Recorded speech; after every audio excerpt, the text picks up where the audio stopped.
এই যে মিস ইনফরমেশনগুলো ছড়ানো হচ্ছে শুধুমাত্র তাদের বিজনেসের জন্য, দেখেন এখানে অনেক হিডেন মেসেজও থাকে। এজেন্সিগুলো যেটা করে একটা প্রেশার ক্রিয়েট করে রাখে যারা অ্যাপ্লাই করেছেন তাদের উপর, যে এখনই আপনাকে এটা করতে হবে, না করলে এটা মিস হয়ে যাবে। এক ধরনের ফোমও ক্রিয়েট করে রাখে যারা অ্যাপ্লিকেন্ট আছে, যার জন্য এজেন্সিগুলো যা বলে অনেকে সেটাই করে।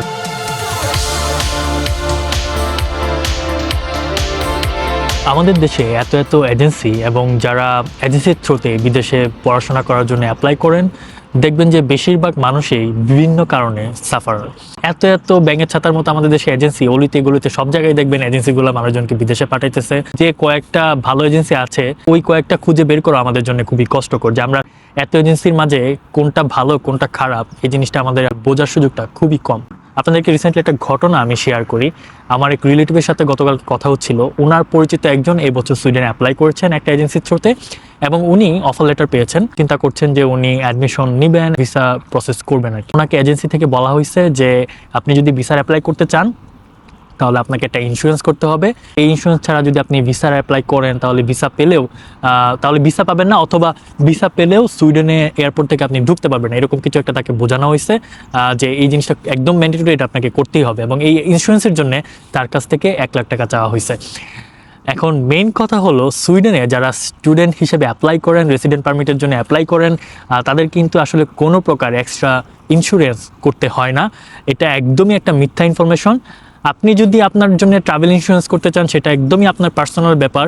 এই ইন্স্যুরেন্সের জন্য আপনার ভিসা হবে না, বা ইন্স্যুরেন্স না থাকলে আপনাকে সুইডেনে ঢুকতে দিবে না, এটা একদমই একটা মিথ্যা কথা। এরকম কথাবার্তা আসলে এজেন্সিগুলো বলে থাকে শুধুমাত্র তাদের বিজনেসের জন্য, আর কিছুই না। আচ্ছা, এখানে আরেকটা বিষয় আপনাদেরকে একটু ক্লিয়ার করে দিই। অনেক হয়তো বা আমার ভিডিও দেখে বলবেন আমি ভুল বলছি, যে ইন্স্যুরেন্স একদমই লাগে না। ইন্স্যুরেন্স একটা ব্যাপার কিন্তু আছে, এই বিষয়টা আপনাদেরকে আরেকটু ক্লিয়ার করে দিই। যারা 2 বছরের মাস্টার্স এবং ব্যাচেলরের জন্য অ্যাপ্লাই করেন তাদের ক্ষেত্রে এই ইন্স্যুরেন্সটা অ্যাপ্লিকেবল না। সো মোস্ট অফ দ্য স্টুডেন্টের ক্ষেত্রে কিন্তু এই ইন্স্যুরেন্সটা অ্যাপ্লিকেবল না। শুধুমাত্র যারা শর্ট কোর্সে বা 1 বছরের কোনো একটা প্রোগ্রামে আসেন, অনেকে 1 বছরের মাস্টার্সেও আসেন, তাদের জন্য এই ইন্স্যুরেন্সটা অ্যাপ্লিকেবল।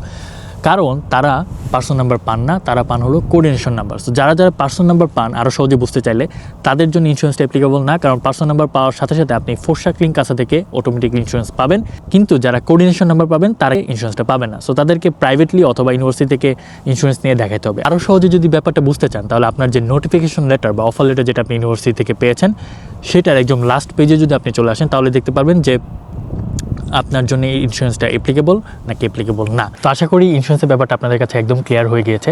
আমার যে রিলেটিভ যার সাথে আমার কথা হয়েছিল, সে কিন্তু ব্যাচেলরে অ্যাপ্লাই করেছিল, তার জন্য কিন্তু এই ইন্স্যুরেন্সটা অ্যাপ্লিকেবল না। তাকেও এজেন্সি বলছে তার ইন্স্যুরেন্স লাগবে। সো আমার কাছে মনে হচ্ছে যে এজেন্সিগুলো যেটা করে, যার ইন্স্যুরেন্স লাগবে তাকেও বলে ইন্স্যুরেন্স করার জন্য, এবং যার লাগবে না তাকেও বলে ইন্স্যুরেন্স করার জন্য। এটা তাদের একটা বিজনেস পলিসি হতে পারে, কাস্টমারের কাছ থেকে টাকা নেওয়ার জন্যে। আর সুইডেনের ক্ষেত্রে আমি তো সবসময় এনকারেজ করি নিজে নিজে অ্যাপ্লাই করার জন্য।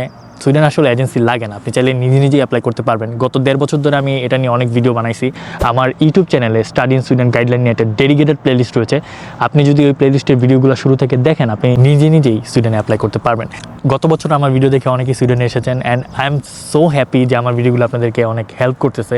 এই জন্য আসলে ভিডিওগুলো বানাচ্ছি, যেন আমার ভিডিওগুলো দেখে আপনারা সঠিক একটা সিদ্ধান্ত নিতে পারেন। তারপর আপনারা যদি এজেন্সির থ্রুতে অ্যাপ্লাই করতে চান, সেটা সুইডেনের ক্ষেত্রে হোক বা অন্য কোনো কান্ট্রির ক্ষেত্রে হোক, আমি জাস্ট আপনাদেরকে সাজেস্ট করবো, before working with that agency ভালো মতো একটু ভেরিফাই করে নিন। ব্যাংক স্টেটমেন্ট সুইডেনে খুবই ইম্পর্টেন্ট একটা বিষয়, আপনি যখন ভিসা অথবা রেসিডেন্ট পারমিটের জন্য অ্যাপ্লাই করবেন। সো এই বছর অনেকেই সুইডেনে অ্যাপ্লাই করেছেন, অনেকে আমার কাছে মেসেজ করছেন, জানতে চাচ্ছেন যে আমার জন্য ব্যাংক স্টেটমেন্ট কত হবে। দেখেন, এখানে মেন অ্যাপ্লিকেন্টের জন্য এক ধরনের অ্যামাউন্ট, স্পাউসের জন্য আলাদা, এবং চিলড্রেনের জন্য কিন্তু আলাদা অ্যামাউন্ট থাকে, যার কারণে সবার কাছে খুবই কমপ্লেক্স মনে হয় যে ক্যালকুলেটটা কিভাবে করবেন। মাইগ্রেশন বার্কেতে যদিও ফুল ডিটেলস দেওয়া আছে। আপনাদের এই ব্যাপারটাকে আরো ইজি করে দেওয়ার জন্য আমি একটা টুল ডেভেলপ করেছি, যেটা আপনি একটা ব্যাংক স্টেটমেন্ট ক্যালকুলেটর বলতে পারেন। আমার ওয়েবসাইট থেকে যেটার অ্যাক্সেস আপনি ইজিলি পাবেন। এই ভিডিওতে যে কিউআর কোড দেখতে পাচ্ছেন সেখান থেকে, অথবা ভিডিও ডিসক্রিপশন এবং কমেন্টে লিঙ্ক দেওয়া থাকবে, আপনারা জাস্ট লিঙ্কে যাবেন, সেখান থেকে আপনি সিলেক্ট করতে পারবেন আপনি 13 মান্থস অথবা 24 মান্থস কতদিনের ভিসার জন্য অ্যাপ্লাই করতে চান, বা রেসিডেন্ট পারমিটের জন্য অ্যাপ্লাই করতে চান। আপনার চিলড্রেন কতজন আছে সেটা সিলেক্ট করবেন, আপনার স্পাউস থাকলে সেটা সিলেক্ট করবেন। তারপরে কিন্তু আপনি দেখতে পারবেন যে আপনার জন্য কত টাকা ব্যাংক স্টেটমেন্ট দেখাতে হবে। সুইডিশ ক্রোনাতেও সেটা দেখতে পাবেন এবং বাংলা টাকাও সেটা দেখতে পাবেন। ক্যালকুলেটরটা আমি এভাবে ডেভেলপ করেছি যে বর্তমানে কারেন্ট রেট যেটা ইন্টারনেটে রয়েছে, সেই এক্সচেঞ্জ রেটটা কিন্তু আপনি দেখতে পাবেন, এবং আপনি চাইলে আপনার মতো করে এক্সচেঞ্জ রেট বসায় সেটা ক্যালকুলেট করতে পারবেন, কারণ এক্সচেঞ্জ রেট কিন্তু সব জায়গায় সমান হয় না। ইন্টারনেটে যেটা আছে অনেক সময় ব্যাংকে ডিফারেন্ট হয়ে থাকে। তো আপনি কিন্তু আপনার পার্সোনালাইজ এক্সচেঞ্জ রেট দিয়েও সেটা ক্যালকুলেট করতে পারবেন। তো আশা করি এখন আর ব্যাংক স্টেটমেন্ট নিয়ে আপনাদের কোনো ঝামেলা পোহাতে হবে না, খুব ইজিলি আপনি সেটা ক্যালকুলেট করতে পারবেন। কয়েকদিন আগে আমি একটা পোস্ট দেখলাম, একজন পোস্ট করেছেন একটা গ্রুপে যে তাকে কোনো একটা এজেন্সি বলছে যে সে যদি তাড়াতাড়ি করে ভিসার অ্যাপ্লাই করে ফেলে তাহলে স্পাউস সহ ভিসা পাবে, এরকম কিছু একটা, বা স্পাউস সহ একসাথে ফ্লাই করতে পারবেন সুইডেনে। দেখেন গত বছর থেকে এম্বাসি অফ সুইডেন ঢাকা বা সুইডেনের ইমিগ্রেশন অফিস থেকে ক্লিয়ারলি বলে দেওয়া হয়েছে যে বাংলাদেশ থেকে যারা স্টুডেন্ট ভিসা অ্যাপ্লাই করবেন তারা স্পাউস সহ অবশ্যই আসতে পারবেন, কিন্তু স্পাউস সহ বা ফ্যামিলি মেম্বার সহ একসাথে ফ্লাই করতে পারবেন না। আগস্ট মাস পর্যন্ত তারা মেইন অ্যাপ্লিকেন্টের ভিসা দিবে বা রেসিডেন্ট পারমিট কার্ড দিবে, সেপ্টেম্বর থেকে তারা ফ্যামিলি মেম্বারদের ভিসা প্রসেসের কাজ শুরু করবে। তার মানে মেন অ্যাপ্লিকেন্ট তো আগস্টে চলে আসবেন, যেহেতু সেপ্টেম্বর থেকে ক্লাস শুরু হবে। মেন অ্যাপ্লিকেন্ট আসার 1 মাস থেকে 6 মাস পর্যন্ত সময় লাগবে আপনার ফ্যামিলি মেম্বাররা বা স্পাউস ভিসা পেতে। অ্যান্ড এটা যেহেতু এম্বাসি থেকে ক্লিয়ারলি বলা হয়েছে, এই রুল ব্রেক করার কোনো ওয়ে নাই। এই যে মিস ইনফরমেশনগুলো ছড়ানো হচ্ছে শুধুমাত্র তাদের বিজনেসের জন্য, দেখেন এখানে অনেক হিডেন মেসেজও থাকে যে এজেন্সি ওই মানুষটাকে বলছে যে আপনি তাড়াতাড়ি অ্যাপ্লাই করলে স্পাউসও ভিসা পাবেন বা স্পাউসও যেতে পারবেন। এখানে কিন্তু তারা হয়তো বা পরবর্তীতে তাকে বলবে যে আমরা তো আপনাকে বলছি আপনি স্পাউসও যেতে পারবেন, কিন্তু স্পাউসও একসাথে ফ্লাই করতে পারবেন কিনা এই ব্যাপারে তো আমি কিছু বলি নাই। এজেন্সিগুলো যেটা করে একটা প্রেশার ক্রিয়েট করে রাখে যারা অ্যাপ্লাই করেছেন তাদের উপর, যে এখনই আপনাকে এটা করতে হবে, না করলে এটা মিস হয়ে যাবে। এক ধরনের ফোমও ক্রিয়েট করে রাখে যারা অ্যাপ্লিকেন্ট আছে। সো যারা বিদেশে অ্যাপ্লাই করে থাকেন তারা তো অনেক কিছুই আসলে অনেক সময় জানেন না বা একটা ভয় থাকেন। তাদের মেইন টার্গেট থাকে যে আমার ভিসাটা যেন কোনোভাবে ক্যান্সেল না হয়, আমার অফার লেটারটা যেন আমি পাই, যার জন্য এজেন্সিগুলো যা বলে অনেকে আসলে সেটাই করেন আর কি। আপনারা কাইন্ডলি একটু ভেরিফাই করে দেখবেন, যে যাই বলুক না কেন, এজেন্সি হোক, কোনো ইন্ডিভিজুয়াল হোক, বা আমি যে বলতেছি এই জিনিসটা আপনারা চাইলে ভেরিফাই করে দেখতে পারবেন। একটু কাইন্ডলি কষ্ট করে গুগলে সার্চ করে দেখেন, অথবা ইমিগ্রেশন অফিসের যে ওয়েবসাইট সুইডেনে মাইগ্রেশন বার্কেট, সেখানে গেলেও কিন্তু আপনারা কী কী ডকুমেন্টস লাগবে ভিসা অ্যাপ্লাই করার জন্য বা কীভাবে অ্যাপ্লাই করবেন সব ইনস্ট্রাকশন কিন্তু দেওয়া আছে।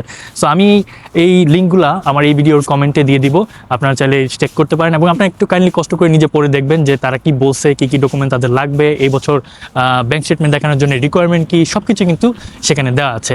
সো এই ছিল আজকের ভিডিও।